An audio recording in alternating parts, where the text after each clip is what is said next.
Hey Waffle Gang, I do hope you're well. My name is Mark and today we're checking out some more Reddit stories, and if you do love a Reddit story, why not consider hitting that like, subscribe, maybe that notification bell too. And let's crack on with today's first story. Much love guys. Now today's first story comes from Significant Try 1044 and it says, am I the arsehole here if I go no contact with mother-in-law and father-in-law for threatening to call CPS? Which I'm going to assume at this point is Child Protective Services. And it says, my mother-in-law texted one of my family members today, saying she and my father-in-law thought about calling CPS on me and my spouse, but decided not to. Basically, according to them, we are willfully endangering our baby by having multiple dogs in the household and fostering dogs for a reputable and responsible rescue. Ever since we were pregnant with said child, they've been making remarks that we need to rehome most of our dogs. We have 6 of our own and 2 fosters, simply due to the number we have. My spouse and I know it's more dogs than most have, but we live in a rural area, have a massive outdoor area the dogs spend hours in, and I don't keep or foster dogs that show any inkling of aggression towards humans. It's not even uncommon to have this many dogs where we live, and some people around us have many more than we do. Our yard is sandy, so the dogs do track in sand onto our hard surface floors that we vacuum daily. But there is often some sand from letting the dogs in, and our counters are cluttered. They consider our house dirty.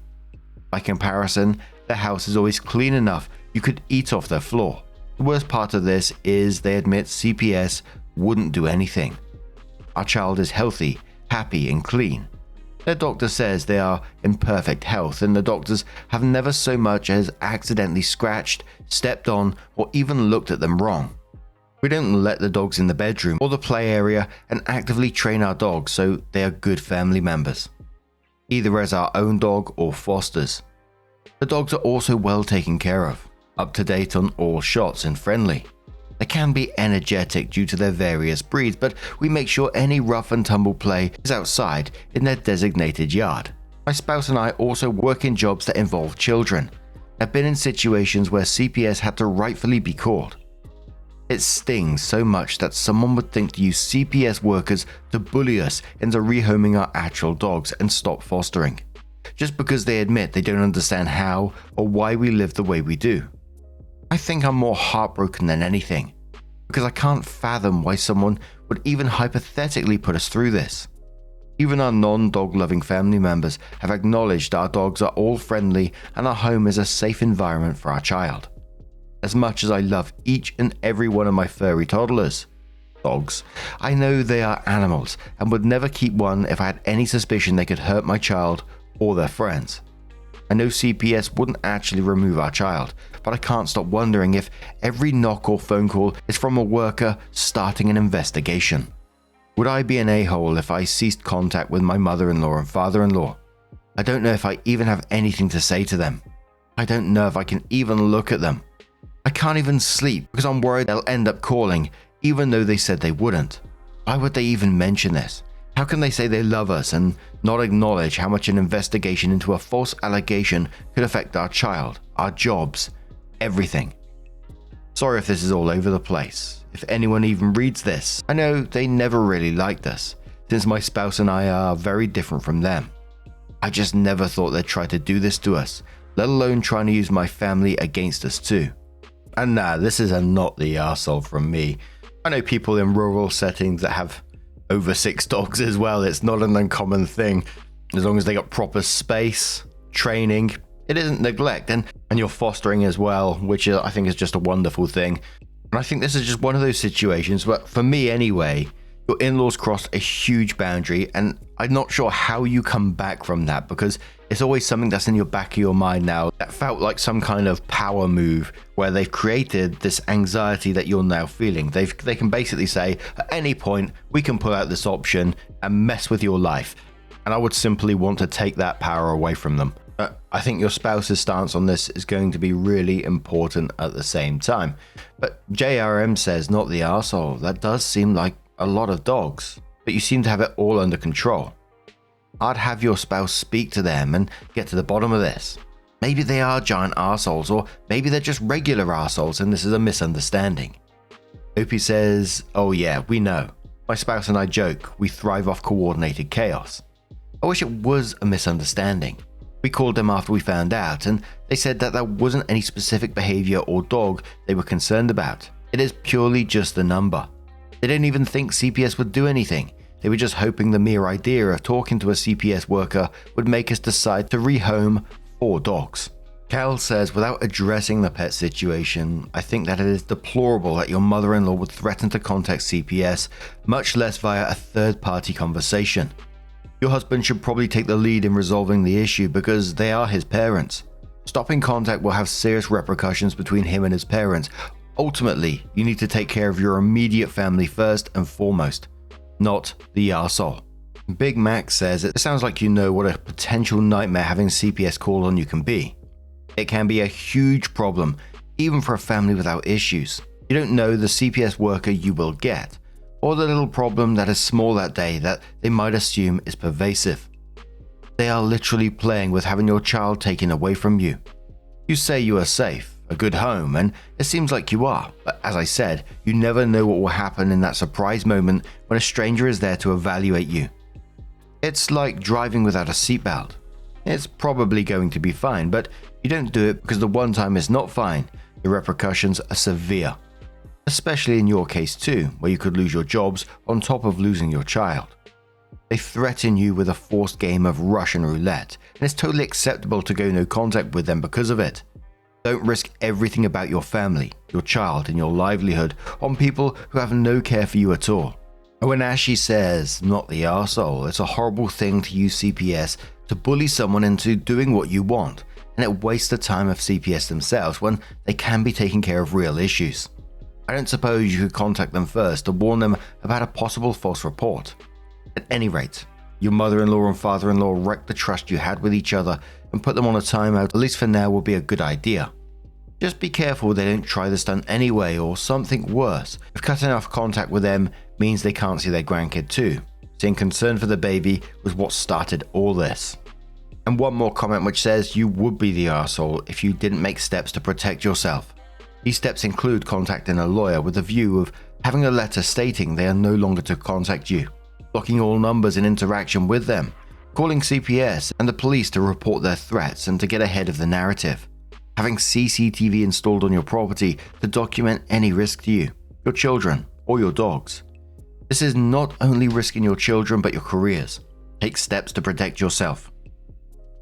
Being raised around animals is not a bad thing and will teach children love and compassion to animals. Animals enrich our lives in a far better company than arsehole grandparents. And I did look into the controversial section of the comments, but there was just like a couple of people asking about how do they have time to train all the animals, etc., especially bringing foster dogs into the home, just various concerns like that. But within the same post, Opie updates first and says, "I'm going no contact with the in-laws for the foreseeable future, as is our child. My spouse is leaning towards no contact, but at the very least severe limiting contact. They have spent all day today, after our phone call last night, insisting they weren't actually threatening to call CPS. They refused to understand why we were both upset and kept trying to turn the blame back around on us, saying we weren't listening to them and the CPS comments weren't a big deal. This unfortunately fits a larger pattern of them trying to control our lives and being angry, disappointed, annoyed that we just have very different lives. The fact that my spouse and I are very equal and independent people is a constant issue they keep dancing around. Nothing about us is traditional, and despite what they claim, they don't love that about us. Most disagreements or attempts to control us come from these differences and why we should actually act more like them." Also, to address some questions in the comments. 1. We do live in a rural area controlled by the county, not the city. There are no restrictions on animals, as long as they are healthy and not exotic. We have a lot of dogs for a city, but out here people aren't even surprised when we say we have 6. Many have at least 3, and then a variety of other animals on their respective properties. We just didn't want other animals as we've been involved in dog rescue for several years. 2. Our household operates more like a small farm than a typical suburban household. 3. My spouse and my own work schedules allow our household to operate the way it does. I won't go into specifics, but we'll say the way it is arranged allows one or the other of us to care for our child at home versus putting them in daycare. This also makes daily cleaning a lot more feasible, along with my spouse and I being very equal partners. Around 2 months later, OP came in with the main update and says, "Thanks to everyone who responded to my initial post. I'm terrible with links, but my first post is on my profile. I genuinely appreciated the outside perspectives, including those who rightly questioned our sanity and the legality of owning 6 dogs and still fostering. Lol. I will say that many people don't have reputable sources for determining the number of animals you're allowed to own, just as an FYI. My state, county, and local city do not have a limit on dogs, and I do not live in any of the states mentioned by commenters in the first post. I assist with an animal non-profit in addition to the fostering, so I'm aware of any current and proposed changes to ownership laws for my area. I also live well outside the nearest city limits, and couldn't imagine having this many animals and not having some dedicated land for them. None of them are Great Danes, but only one of them is a small breed of dog. My spouse, child, and myself are no contact with mother-in-law and father-in-law for the foreseeable future. They didn't call CPS but refused to take responsibility and fell into their typical pattern of gaslighting to make my spouse and I look childish and spiteful. This unfortunately follows the pattern of behavior that made my spouse start therapy shortly before the birth of our child.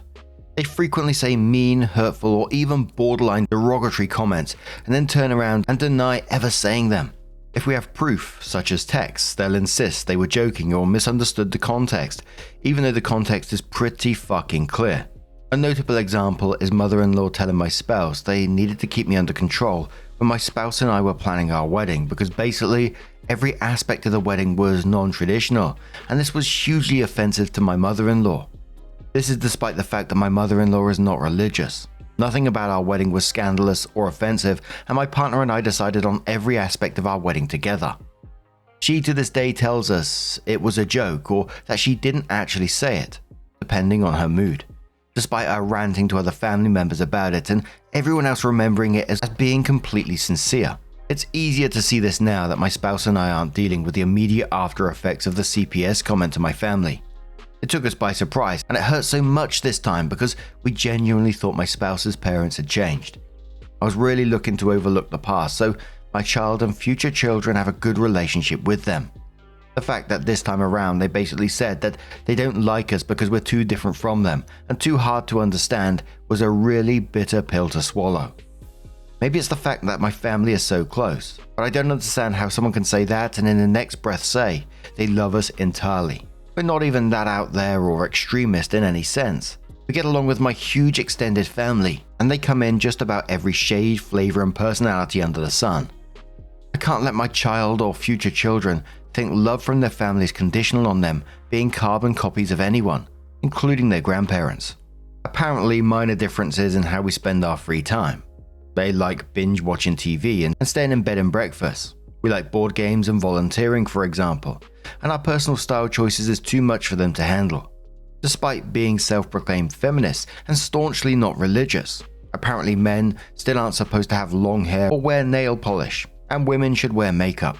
Or at least that's how their children and their spouses are supposed to be. I guess the best news out of this is we are now closer with the rest of my spouse's family. They were horrified about what mother-in-law and father-in-law said, and even more appalled by the gaslighting after. We weren't expecting the support, and we're trying to prepare ourselves from being cut off from everyone. But we're so grateful that that's not the case. I've grown to love my spouse's family even more than I already did. I'm so thankful that my spouse does have love and support from their side of the family, while my parents adore my spouse as their own. I know it means a lot to my spouse to have their own family members too. Not to mention a few close but dear friends that have been eager for us to have kids so they can be the best aunts and uncles they possibly can.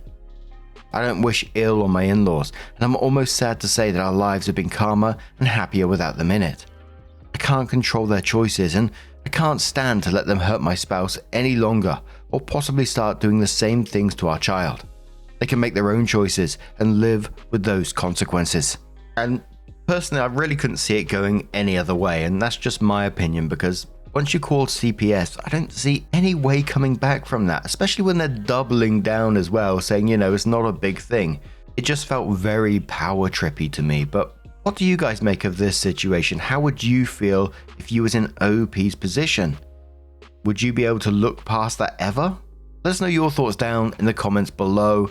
Let's move on to another story. I spotted this next story on the Am I the Arsehole subreddit, and I was curious when I saw this title.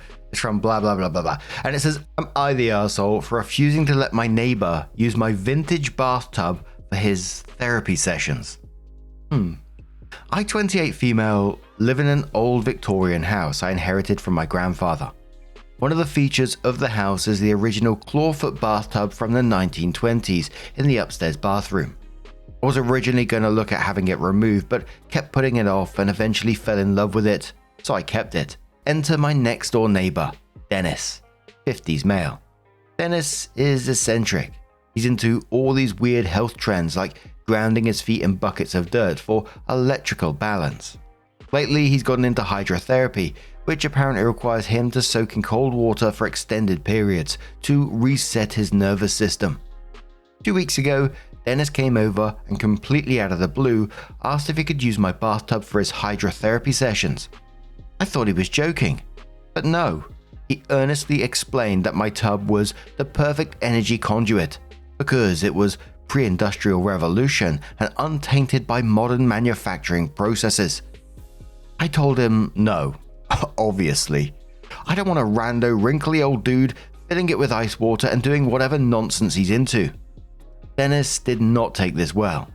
He said I was being selfish with community resources, and that because I inherited the house rather than buying it, I have a duty to share, since I didn't work for it.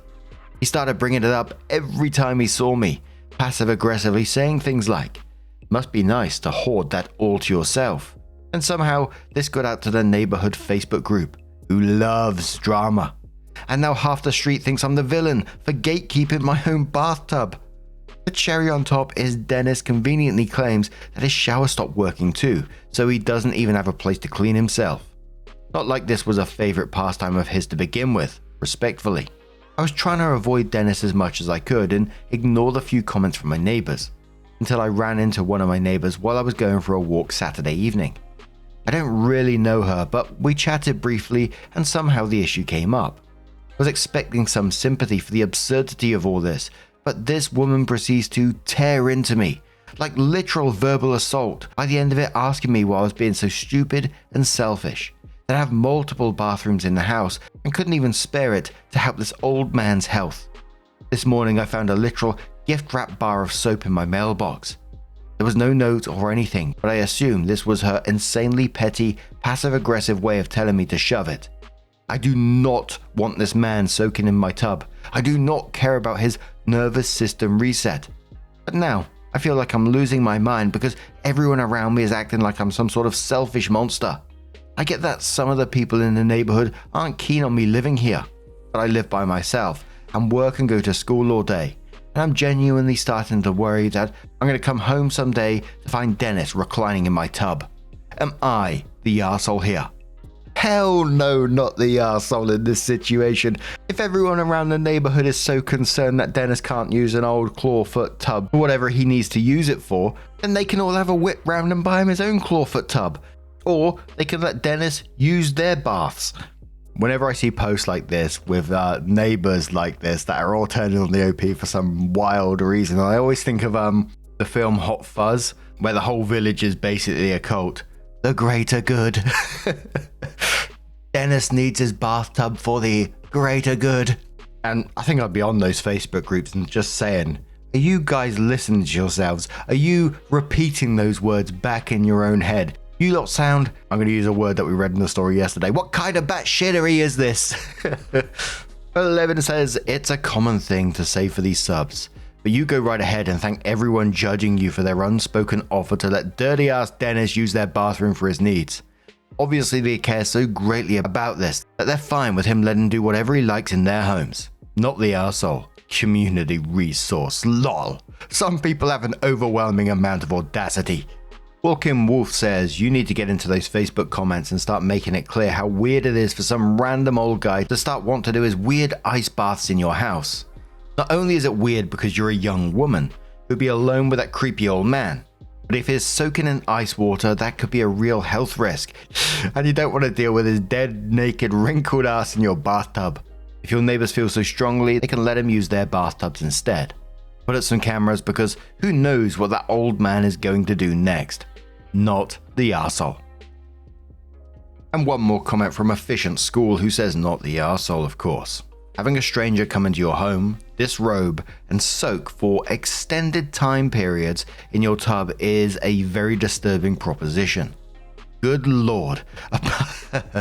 Good lord. A bathtub is an extremely intimate hygiene apparatus, and your master bathroom is an extension of your private personal space as much as your bedroom.